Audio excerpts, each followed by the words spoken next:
So as we get started, just a brief note. I know, and we know that there are those of you who actually really enjoy singing in church.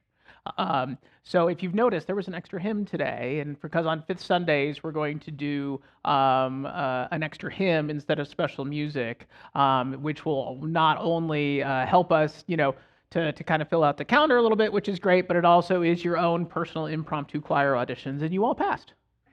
So this fall, Chad, many more choir people for you, I think, based on what I just heard. So there we go. All right. As I said in the beginning, today the game show that we're looking at is Let's Make a Deal, and this is one of those shows that has definitely got the brings to mind for me the homesick from school in daytime vibes, right? Like that's where I encountered Let's Make a Deal, or on really, really boring summer days, because when I grew up, we didn't have cell phones and tablets and all these kind of things to keep us constantly entertained, and we had 3 channels. So it was Days of Our Lives or Let's Make a Deal. I stick by my choice. So I remember the show from then, and it's still on today. You can see it. It was interesting. I read a couple of behind-the-scenes stories from people who have been on the show, both back in the day and now. Today, it's a lot easier in some ways, but she talked about the fact that there's basically an audition process. You don't just get to show up and be on the show anymore. There's an audition process. They get you on Zoom. They want to see if you're going to be fun and exuberant and all that kind of stuff. If you remember, this is the show where people tend to dress in costume as part of it, so the audience members are all in costume.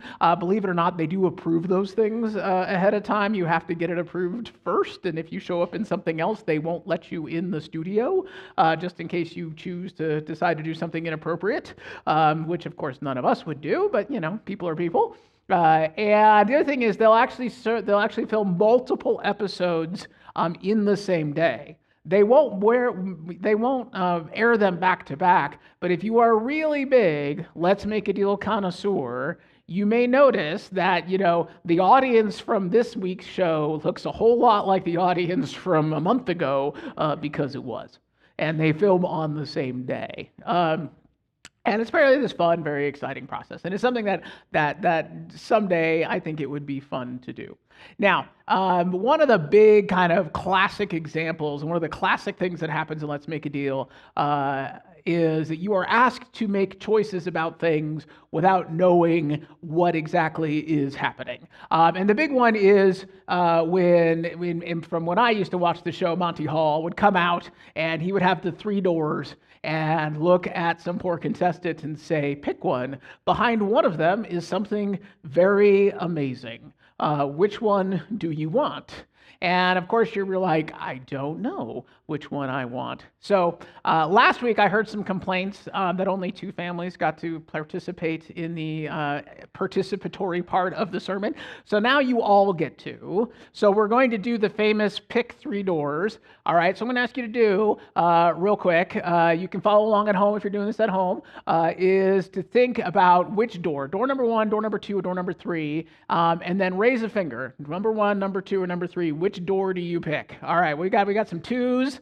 I see a lot of 3s, got some 2s. All right, so hold your number up. And first thing we're gonna look at is, let's open up door number 2, see what's behind door number 2. It's a goat. This is a classic. By the way, I only just learned this. They're called zonks, right? The prize that is not a prize is called a zonk. So this is one of the famous zonks that I remember growing up was the goat, like tied to a tree. And I always wondered, it's like, but if you really wanted the goat, would they let you take the goat? Like, say you lived on a farm and you're just like, I just happen to need a new goat. Turns out, no, you don't get to take the goat home. It is simply there for show. Also, what poor production assistant has to tend the goat? Right? Because it was a real live goat. Like somewhere in Southern California, there's some guy whose job it is to be the goat wrangler on Let's Make a Deal. And I'm like, that sounds terrible. All right. So if you had 2, put your hands down. If you had 1 or 3, let's bring back up. All right. Now, do you want to change your answer? Because he always asks, right? Monty Hall asks, like, do you want to change your answer. And by the way, we're going to talk about this in a moment, there is a correct answer to that question. But do you want to change your answer? If you do, go ahead and change it. All right, everybody got it? Got it? All right, so now we're going to say what's behind door number 1. It's the broke down car, which, by the way, you also don't get to keep if you win that. So, all right, so if you had door number 1, you didn't get it. All right, let's see what's behind door number 3. Who's by door number 3, people? There we go. What's behind door number 3? You win a trip to Paris. I don't know. Not really. I mean, we'll see how the offering went, whether or not we can send you all to Paris, but I'm going to be skeptical. All right. I kind of debated what should be in that last one. All right, so this is what's called, in actually mathematics circles, the Monty Hall problem. And the Monty Hall problem is basically the scenario we ran through. And the problem comes in is when you're offered that choice to change your answer, right? So you pick a door, you don't know whether you picked a winning door. Monty reveals one option, which will always be one of the Zonk prizes, and show you one of the things, so you know at least you didn't pick that. And then they ask the question, do you want to switch? How many of you switched your answers? Okay, well, some of you did it the right way. Okay, now when you first pick, you have a 1/3 chance of picking the correct answer and a 2/3 chance of picking the incorrect answer, right? Now, those odds don't change throughout the thing, right? So it's a 1/3 chance that the door you picked has the prize you want and a 2/3 chance that one of the other 2 doors does. So when he shows you one of the doors, which is not a winner, there is now a 1/3 chance that you picked the correct door in the first place and a 2/3 chance that the remaining other door you did not pick is the winning door. We got it? Follow along? Kinda? I see some blank stares because you didn't take theoretical math in college like I did. Where this gets easier to understand is if you actually expand the number. So pretend that there aren't 3 doors, but there are 100 doors, and you get to pick one. That means you have a 1% chance of picking the right answer. So if there's 100 doors and you pick one door and you say it's that door, you have a 1% chance of being correct. And Monty Hall goes, okay, and then he opens 98 other doors, showing you all of the Zonk's prizes between those 98 other doors, and say, okay, it's either the door you picked originally, or it's this other door over here. What do? You swap, right? Because what's the chance that you happen to guess correct in the first place? 1%. What's the chance that it's this one remaining door that he didn't show you? 99%, right? So when the numbers get big, it gets easier to understand. But even at 3 doors, so there is a correct answer, mathematically speaking, about this. Now, by the way, if you really want to dig down into some esoteric game show trivia, this was originally published in an issue of Parade magazine in the 1990s. And it unleashed a pre-internet firestorm of letter writing about why that was wrong and why it was right. And it wasn't until later on, when they can computer stimulate it, that they figured out that, no, this is indeed correct. So there is a way to not guarantee your win, but there is a shortcut to maximize the odds of what it is that if you win. All right? And the way is you should switch your answer, right? Because there's a 2/3 probability that the other one. So, and Susan's still not buying it. She's like, no, it doesn't work that way. And I'm like, I can do the proofs for you later if you like. All right. Yeah, but that's right. That's our instinct says, and it depends on what your instinct is. Your instinct says, if I make a choice, I'm going to stick with it, right? Like that's our primary instinct. Then you're like, wait, I mathematically know that, I've got a better probability if I switch my answer, so I'm going to switch my answer. But then, of course, I also know that if I switch my answer and it turns out I'm wrong because I did happen to guess right the first place, I'm going to feel really stupid. Right? And so there is kind of a right probability. We think this is the right answer, but then we layer in all these other feelings on top of it, and all this other things on top of it, and all this conventional wisdom on top of it.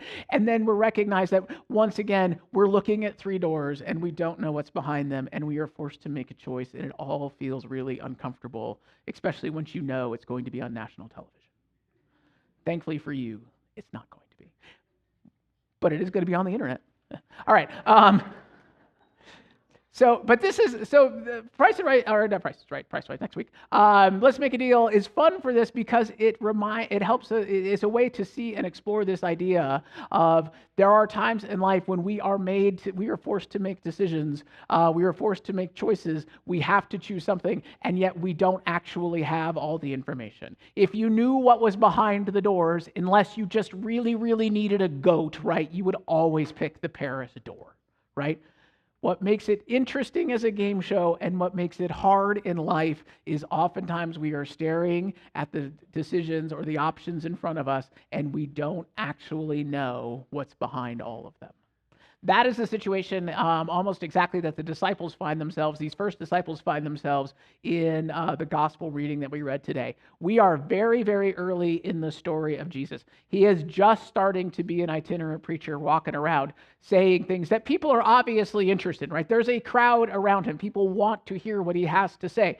But we also have to remember, as much as, my sick days were boring back in the day because I did not have the internet, in Jesus' day, they didn't even have Monty Hall to watch, right?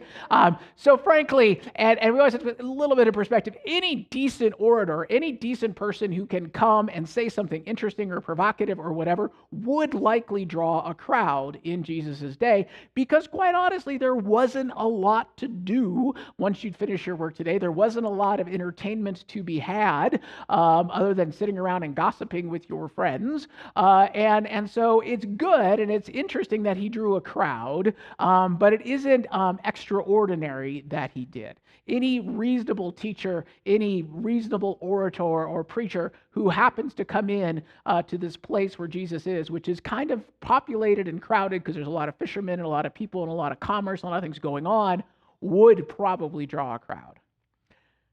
No doubt, though, the disciples, those first three, notice this. And so when Jesus says, "Hey, can I borrow your boat?" They're like, "Okay." And then they go off. And then Jesus asks them to do something that, because most of us, as far as I know, are not first century Palestinian fishermen like they all were, asks them to do something that's a bit bizarre, which is to say, "Hey, by the way, even though now it's daytime and it's daylight, put down your nets." There's an important detail in what the disciples say, because they're like, "Wait, we've been fishing all night." And while we don't necessarily, might not be immediately obvious to us, and it wasn't immediately obvious to me how important that is, most fishing at this time happened at night because fish have eyes. Believe it or not, they do. And they can see. And when you're fishing with a giant net, the fish can see the net coming, right? And so they're far more successful fishing at night than during the day, which is why they fish at night. One, it's cooler, which is nice. But two, it's a little bit more dangerous because if the fish can't see, you can't either. But they figured out, even 2,000 years ago, that they would be much more successful fishing with these giant nets at night than they would during the day. So asking them to do this after they haven't caught anything, which clearly demonstrates there's not a lot of fish in that part of the lake right now. And then not only that, but now it's daytime, right? They're hot, they're tired. And the fact that they're going to catch anything seems a little bit ridiculous. But they indulge Jesus. They choose, even though they probably have a thought in their mind how they think it's going to turn out, which is this is not going to be helpful, and then we're going to have to dry out these nets again. They imagine that behind the door is going to be the broken down car or the goat, right? That it's going to be a zonk's prize. They choose to do it anyway. And much to their surprise, they pull back a catch that is bigger than any catch that any of them have ever had before. And then Jesus, after all of this, makes an invitation to them. "Come and follow me, and I will make you fishers of people." Come, leave behind the family business. Leave behind the thing that you have been planning and training and saving money so you could have your own boat someday. Come and leave behind the life that you know that your parents lived and your grandparents lived and your parents before that lived, that you assumed your children would live as well. Leave all that behind. This difficult, hard, but well-known life. All of them knew what their life was going to be like. There weren't many doors being put in front of them or options or opportunities being in front of them. They knew that their life would likely look very similar to the lives of their parents and their friends and their family and everybody else who was doing the same thing that they were doing.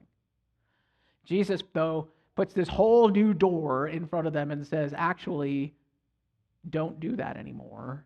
Come and follow me, and I will make you fishers of men. Which sounds great, but if you really think about it, does not explain a lot about what it is they'll actually be doing. And I wonder if Jesus had actually taken the time to fully explain everything that they would be doing and would be expected of them, would they have been so keen to say, sure, I'll take door number 3? Because we know, moving forward, where the story goes. How hard life is going to be for them, how much they're going to have to do, how much wandering, how much uncertainty in life they're going to be. And if you follow the story forward throughout, you know that Jesus isn't going to be there the whole time. They're going to have to go through that whole process.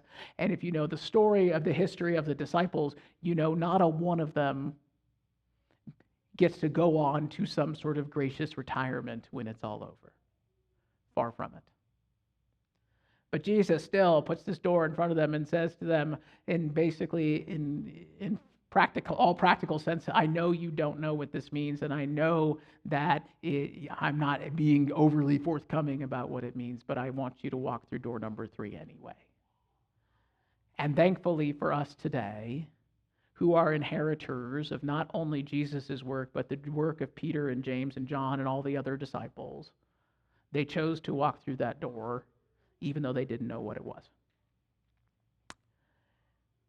We come here, and we are part of this time together in hope, and my hope in our time together is what we are doing is we are nurturing our faith.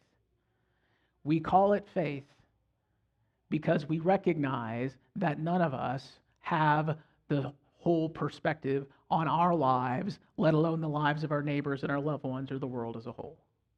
We come here to remind ourselves that there is a God, that God loves us, and that God cares about us, and that what we can't see, God does. And that we are come here to remind ourselves of those important truths because we are all going to have times and opportunities in our lives when we have to make decisions without all the information we feel like we need. And oftentimes, what do we call it when we find ourselves in those places? What do we have to do? We have to step out on faith.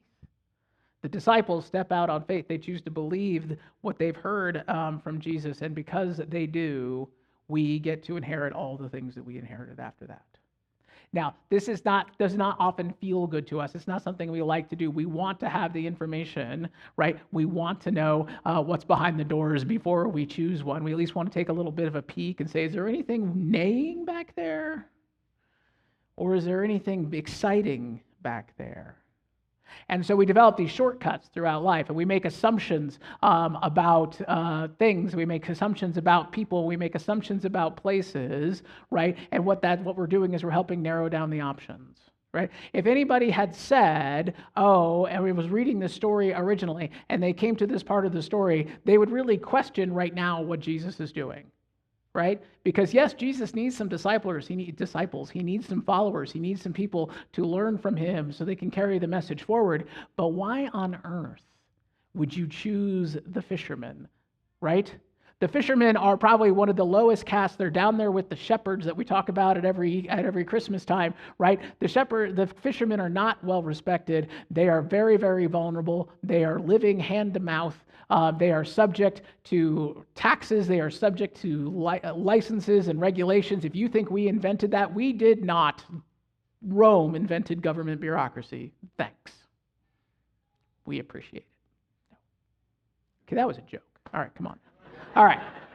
Maybe you love bureaucracy. I don't know. So they are, it's a very challenging life, and it's a very meager life, and it's not one that many people would actually choose to do. So if you're looking at this from outside, you're like, Jesus, why did you go to them? Right? Shouldn't you have shouldn't you, all of the biases, all the things, all the shortcuts in our brain would say, well, you should pick somebody learned. You should pick somebody who probably knows how to read, which none of these guys probably do. You should learn somebody who already knows about the scriptures or knows about life. Why don't you choose that rabbi or that religious leader or that person over there who seems far better equipped to do this work? You know, no one would have thought when the Son of God comes to earth to call his first disciples to him, who would learn from him in a way that all the rest of us would envy for millennia to come, that he would choose the fishermen. All of the shortcuts they had built up in their head wouldn't let him do it. And yet, Jesus did. Now, when I was reminded of this, I was reminded of a story about a guy named Dave. And Dave was born in the 1930s, and he was actually born an orphan.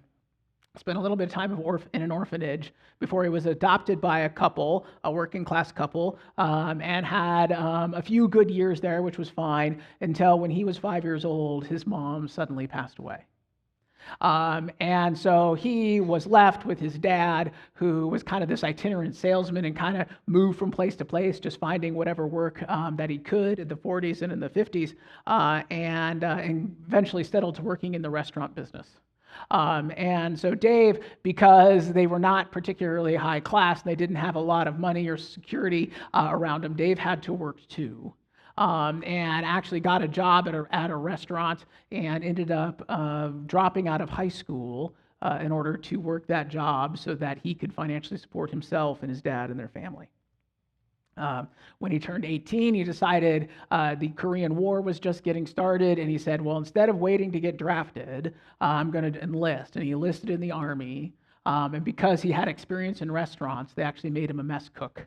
And he was immediately at the ripe old age of 19 put in charge of feeding 2,000 people. Not a small job. And when he got out of that, he's like, I don't have a high school diploma. I don't know how to do anything. The only thing I know how to do is feed people, so I guess I'm going to work in the restaurant industry.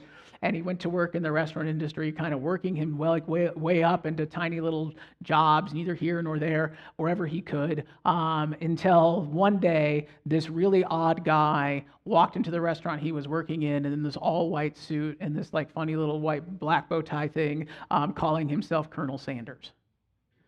And Dave met Colonel Sanders and became one of Colonel Sanders' early fried chicken salespeople, and began to take on and open Kentucky Fried Chicken restaurants with Colonel. And not only did Dave learn from Colonel Sanders, the importance of making really good, high-quality food and fried chicken, but Colonel Sanders, as a person of faith, and having gone through, and I've preached about Colonel Sanders before, if you remember, having gone through all the things that he went through, and he definitely has some challenges in life, and the importance of his faith to that, not only mentored Dave in how to run a successful restaurant, but mentored Dave in how his faith that he had grown up with was important, and how his faith was necessary when he went through hard times.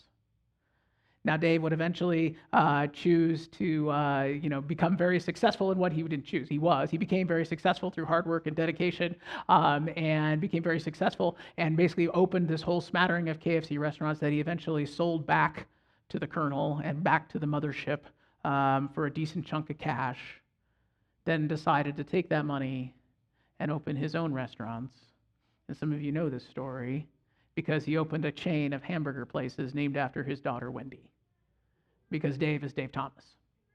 And that first Wendy is in Columbus, Ohio, where I went to seminary, so Dave Thomas kind of looms large over Columbus, Ohio. Now, if anybody had looked at Dave when he was growing up, this poor orphan boy adopted by eventually a single father who dropped out of high school, and he would say over and over again in his life that his biggest regret and the biggest mistake he ever made was dropping out of high school. And you would say, what doors are even possibly going to be presented to a guy with this background? All the shortcuts we use in our head would say, well, none of them are going to be overwhelmingly exciting. None of them are probably going to be overwhelmingly successful. And yet, most of us at this point know who Dave Thomas is. And if you don't, then you at least remember the famous commercials for the 80s, right? Which is what he helped pioneered, right? Where's the beef? This actually came after they brought Dave Thomas, retired in the early 80s, and they actually had to bring him back because they just needed him so desperately. And he launched this whole campaign and basically saved Wendy's at that time. Dave found himself over and over and over again in life required to make decisions based on incomplete information. He had a job and he had school and he couldn't figure out which one. He couldn't figure out how to do both, and he knew he had to pick one. And so he picked the job, which we may argue now to say, well, that was probably the right choice. Dave didn't see it that way. He thought that, he really should have found a way to do both. He really regretted it over and over again. And he talked about this over and over again. And he would talk to students about this when he would go around and talk to schools and say, stay in school. And one time in the early 90s, there was a student who bravely got up after Dave said this. And and he basically raised his hand and says, well, if it's so important to you and you think it's such a mistake, why don't you go back and finish now? And he did. Because here's the other thing. We come here to remind ourselves of the importance of faith, right? That even though we don't know what's behind the doors, God does. And that if we are faithful to God and we are diligent in our prayers, and if we seek God's wisdom and God's guidance, right? Even though we don't know all the information, we can have faith and trust that God is with us. That even though we may not know where we're going, God may guide our steps. But not only do we understand faith, we also understand grace. The grace that says there will be time again in life where we do end up walking through the wrong door. Maybe willfully, maybe accidentally, who knows?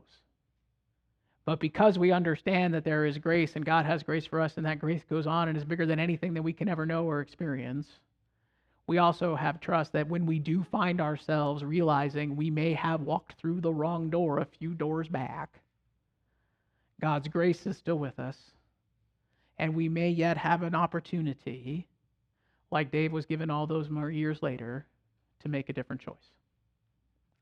We always have the opportunity with God to make another choice. We are never so far from God. We are never so far from God's love or grace. We are never so far down into the dark valley that God cannot find us. And in fact, we are always within arm's reach of the God of the whole universe who is reaching out to us. We will be given doors to walk through in life. When we are presented with opportunities, whether they be what school do we attend, whether it be where do we work, what do we invest in, what's our career, what's our first career, what's our second career, do we have kids, how many kids do we have, do we get married, do we get divorced, when do we retire, and then what on earth am I going to do with myself after I retire? All of those present us with doors and options in front of us through which we cannot fully see. Faith says that God will be with us as we walk through them. And grace says, if we walk through the wrong door, it is not without an ability to then eventually walk through a different one. God is with us. So when you are faced with these choices in life, and you're like, I'm not sure which way to go, and people come to me with these things sometimes, and they're in my office, and they're like, I have this thing, and I'm not sure about it. My first question to them is always like, well, have you prayed about it? Have you asked God about it? Because I'm going to tell you, you're probably a little better off talking to God first and then me, because let's not get the two confused. I know I have a hard enough time of that. Some of you didn't laugh at that one. All right. We are the people of faith. We are not God. I am not God, and you are not God. We don't have the whole picture. We are not intended to have the whole picture, and quite frankly, we don't want to know the whole picture. If we knew exactly how our life would unfold, similar to if the disciples knew how it would completely unfold with him, I'm sure there's better than even odds they would have picked up their nets again and said, thanks, but no thanks. I'll keep what I know. We are not God, which relieves us from the responsibility or feeling the burden of acting as if we are. Our job is to be followers of Christ. Our job is to pray and seek God's discernment and God's wisdom. Our job is to do the best thing we can and make the best choices we can with the best information we can. And then at the end of the day, know and trust that it is out of our hands, but it is in God's hands. And that if we make a mistake, and when we make a mistake, and when we walk through the wrong door, God's grace will be there for us. God's kindness and God's peace and God's love will be there for us. And God will just be an outstretched hand away, helping to guide us back to the path that we're intended to be on. Amen.